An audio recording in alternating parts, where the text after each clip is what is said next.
अरे नमस्ते, स्वागत है आपका। मैं हूँ रजनी। तमाम इतने सारे अखबार है, उसी को पढ़ने में मैं लगी हुई थी कि आखिर किन अखबारों में जो अलग अलग अखबार है किन खबरों को प्रमुखता दी गई है। तो मैं इतनी देर से पढ़ रही हूँ और हाँ, सबसे पहले अमर उजाला की बात करते हैं।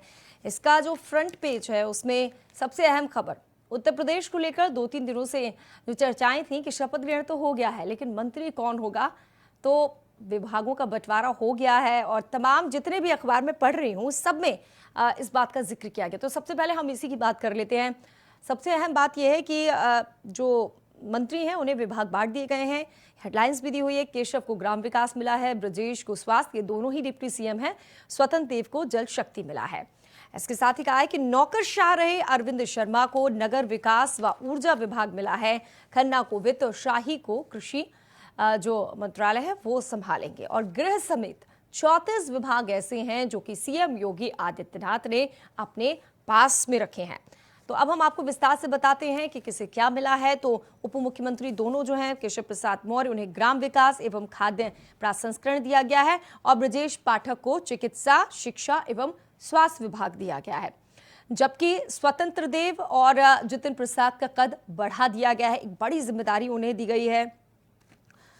केंद्र के अनुभव ने शर्मा को ताकतवर भी बना दिया है, क्योंकि अरविंद शर्मा का जिक्र हो रहा है। चिकित्सा, स्वास्थ्य व शिक्षा अब एक साथ होगा। अभी क्या होता था कि स्वास्थ्य विभाग जो है वो अलग मंत्री को दिया जाता था और चिकित्सा शिक्षा विभाग अलग मंत्री को दिया जा रहा था। लेकिन इस बार एक अलग ही जो है पहल की गई है। कदम, बहुत बड़ा कदम उठाया सरकार ने कि एक ही मंत्री को दोनों विभाग दे दिए हैं और डिप्टी सीएम ब्रजेश पाठक को ये दिया गया है। अब बाकी जो अन्य चेहरे हैं उनकी बात कर लेते हैं। तो अरविंद कुमार शर्मा को नगर विकास व ऊर्जा विभाग दिया गया है। इसके बाद स्वतंत्र देव सिंह जो कि प्रदेश अध्यक्ष बीजेपी के, उन्हें जल शक्ति एवं बाढ़ नियंत्रण विभाग दिया गया है। सुरेश खन्ना को वित्त एवं संसदीय कार्य मंत्री का जो है जिम्मा सौंपा गया है। पहले भी एक बड़ी जिम्मेदारी थी। सूर्य प्रताप शाही का विभाग भी नहीं बदला है। कृषि और शिक्षा अनुसंधान है, कृषि मंत्री पहले भी थे तो इस बार वही जिम्मेदारी दी गई है। जितिन प्रसाद को लोक निर्माण विभाग दिया गया है। एक बहुत बड़ी जिम्मेदारी उन्हें दी गई है। उनका कद बढ़ा दिया गया है। कांग्रेस से बीजेपी में आए और बीजेपी में मंत्री भी बन गए। इसके साथ ही राकेश सचान, वो भी कांग्रेस से बीजेपी में आए और जीते भी मंत्री बन गए हैं और उन्हें MSME खादी एवं ग्राम उद्योग दिया गया है। इसके अलावा बहुत चर्चा थी कि बेबी रानी मौर्य को कौन सा विभाग दिया जाएगा, तो बहुत महत्वपूर्ण है महिला कल्याण और बाल विकास, ये विभाग उन्हें दिया गया है। मंत्री के विभागों के बंटवारे की बात करें तो औद्योगिक विकास नंद गोपाल नंदी को दिया गया है। नितिन अग्रवाल को आबकारी एवं मद्य निषेध, दयाशंकर सिंह को परिवहन विभाग दिया गया है। असीम अरुण को जो कि अधिकारी से यहाँ पर नेता बने, मंत्री बने, उन्हें समाज कल्याण विभाग दिया गया है। गुलाब देवी पहले भी मंत्री रह चुकी हैं, उन्हें माध्यमिक शिक्षा दिया गया है। आशीष पटेल और संजय निषाद दोनों सहयोगी हैं, तो बड़े विभाग नहीं मिले हैं इनको। अपना दल के आशीष पटेल निषाद को कोई बड़ा विभाग नहीं मिला है। आशीष को प्राविधिक शिक्षा और उपभोक्ता संरक्षण एवं बाट माप तथा निषाद पार्टी के संजय निषाद को मत्स्य विभाग की जिम्मेदारी सौंपी गई है। दोनों की अपेक्षाकृत महत्वहीन विभाग माने जाते हैं।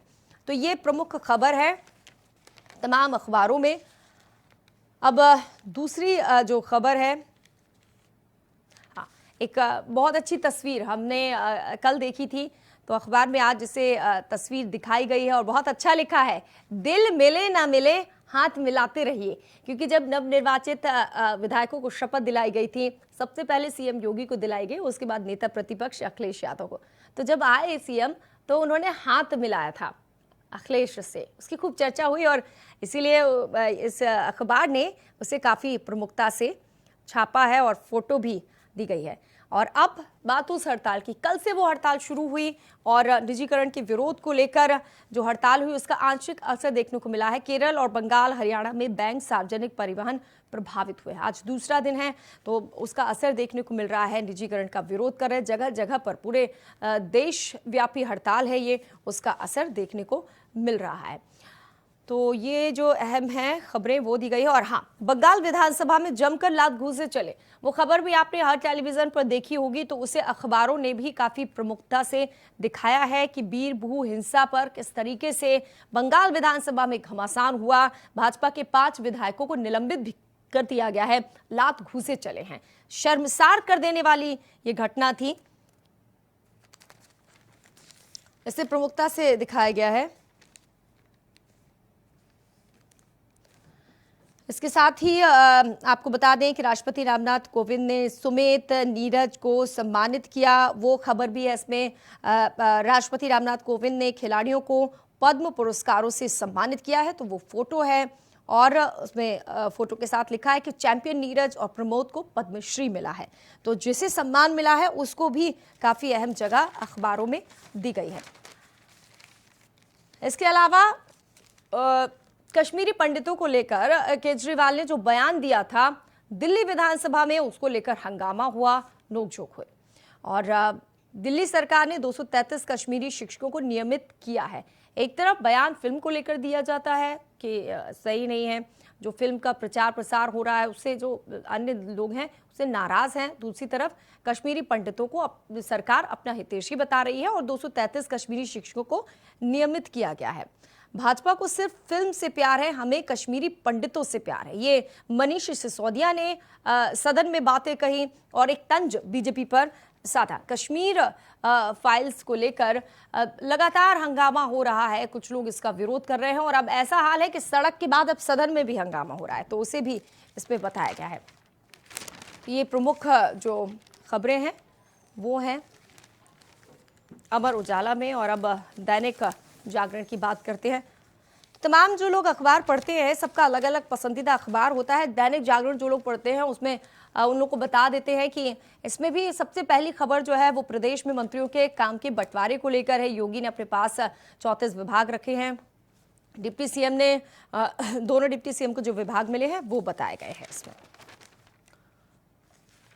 और एक बहुत महत्वपूर्ण जो बिल पेश हुआ है, अपराधियों की पहचान के लिए अब डाटाबेस तैयार होगा। अपराधियों का बायोलॉजिकल सैंपल इकट्ठा करने का विधेयक लोकसभा में पेश हो गया है और इसी के साथ खूब चर्चा भी हो रही है मंत्री टेनी की, क्योंकि उन्होंने कहा मेरे खिलाफ एक भी केस हो तो मैं राजनीति छोड़ दूंगा। उनके बेटे के ऊपर लखीमपुर खीरी का जो कांड है वो आरोप था, जेल भी गए थे वो। उसके बाद पहली बार उन्होंने संसद में अपनी चुप्पी तोड़ी है। विपक्षी दलों के भारी विरोध के बीच पुलिस को अपराधियों का बायोलॉजिकल सैंपल लेने और संरक्षित करने का अधिकार देने से जुड़ा विधेयक सोमवार को लोकसभा में पेश हो गया, जिस पर जमकर हंगामा हुआ।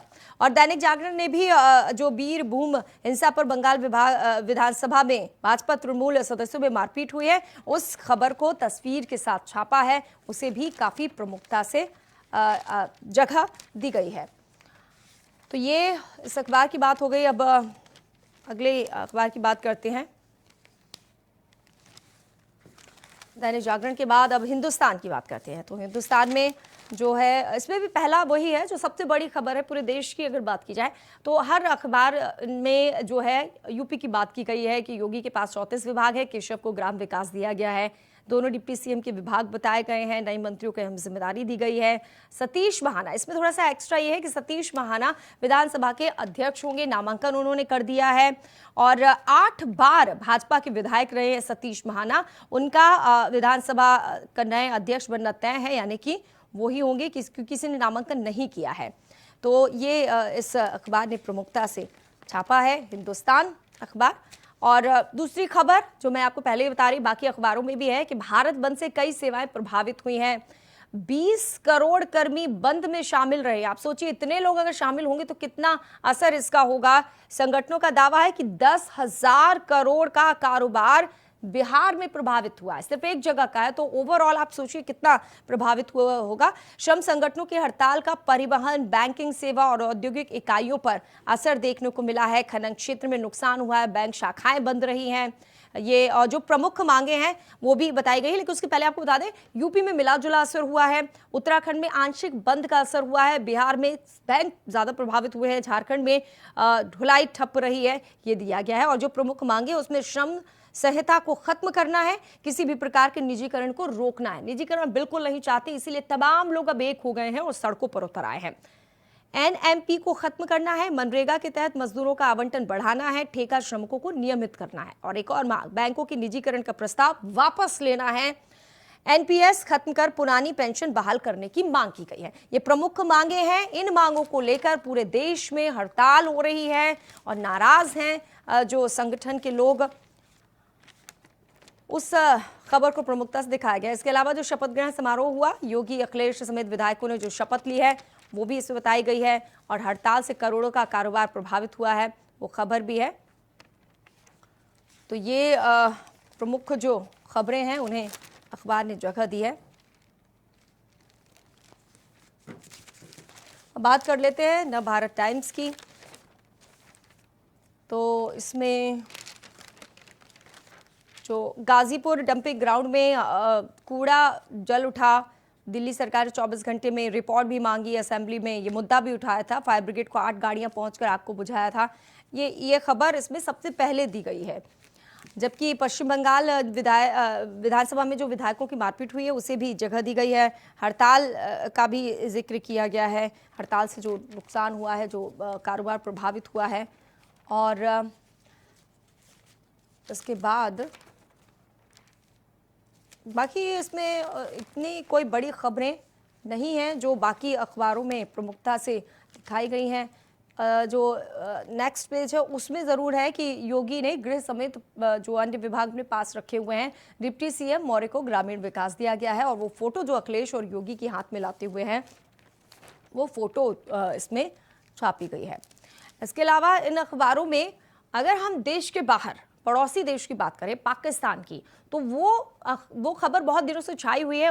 एनबीटी में उसे छापा भी, अन्य अखबारों में भी उन्हें छापा है कि 2 दिन में 3 छोटी पार्टियों को मना पाए तो बचेंगे इमरान, वरना कुर्सी जो है गंवानी पड़ेगी। इमरान के करीबी सीएम ने इस्तीफा भी दे दिया है। पाकिस्तान असेंबली में अविश्वास प्रस्ताव आने से पहले इमरान की पार्टी ने शक्ति प्रदर्शन किया है। तो सबकी नजरें हैं कि इमरान की कुर्सी बचेगी या फिर गंवानी पड़ेगी। तो वो इस अखबार में प्रमुखता से छापा गया है। अब बात करते हैं दैनिक भास्कर की। तो इसमें सबसे पहले जो है रूस और यूक्रेन के बीच युद्ध खत्म करने का फॉर्मूला भारत में बनेगा। भारत एक बहुत बड़ी पहल करेगा। भारत इजराइल की भूमिका इसके लिए बहुत अहम होगी। जानते हैं सब लोग, रूस और यूक्रेन का बहुत अच्छा मित्र है भारत। तो कोशिश ये होगी कि ये युद्ध अगर खत्म होता है तो भारत किसकी पहल करेगा, इससे दैनिक भास्कर ने सबसे महत्वपूर्ण खबर के तौर पर शुरू में जगह दी है। इसी के साथ अन्य खबरों की बात कर लेते हैं। तो योगी ने अपने पास 34 विभाग रखे हैं और जो ब्रजेश पाठक है स्वास्थ्य विभाग दिया, इसमें भी वही फोटो छापी गई है। यानी तमाम अखबारों ने उस फोटो को महत्व दिया है और जो मंत्री का विभाग बांट दिया गया है उसको प्रमुखता से, क्योंकि 2-3 दिन से विभाग की चर्चा थी किसे क्या मिलेगा, आखिरकार वो मिल गया है और खबर को प्रमुखता के साथ छापा गया है अलग अलग जगहों पर। अब चलिए अब मैच की बात कर लेते हैं। पिछली सीजन के आखिरी नंबर की टीमों का मैच आज होना है। राजस्थान हैदराबाद शाम 7:30 बजे से भिड़ेंगे। तो जो लोग इंटरेस्ट रखते हैं मैच में आईपीएल की, तो उनके लिए बहुत बड़ी खबर है। आईपीएल की मैचों को जो इंटरेस्ट के साथ देखते हैं, तो आज का मैच है राजस्थान हैदराबाद का शाम 7:30 बजे। तो ये खेल की खबरें हो गई। तो तमाम खबरें हमने आपको बता दी, चाहे वो मंत्रिमंडल के विस्तार की हो, इमरान की कुर्सी गंवाने की हो या फिर खेल से जुड़े हुए। तो तमाम खबरों से अपडेट होने के लिए आप इंडिया वॉइस के साथ लगातार बने रहिए और तमाम कमेंट्स भी आप करते रहिए। अब हमें दीजिए इजाजत। नमस्कार।